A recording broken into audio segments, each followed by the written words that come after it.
अहम ख़बर है नाज़रीन खे आगाह कंदासीं ठुकराठो खां सजाद हुसैन मंगी जी रिपोर्ट मुताबिक़ ठुकराठो जे दूबरी पाड़े में मंगेंदीअ जे फोत थियण खां पोइ मंगेंदे बि ज़हरीली दवा पी आपघात करे छॾियो आहे।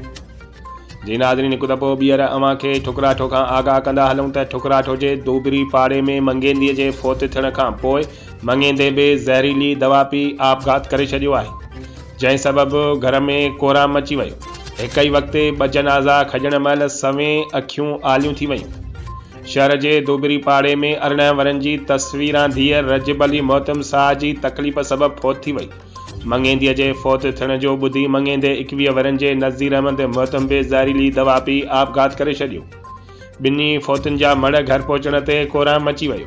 अहिड़े वाक़े खां पोइ ठुकराठो शहर सोग में वरतल आहे।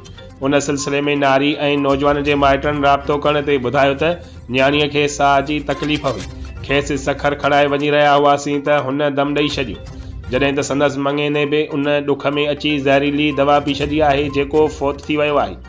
हिक ई वक़्ते घरनि मां ब जनाज़ा खजण वक़्ते हज़ारें अखियूं आलियूं थी वयूं आहिनि।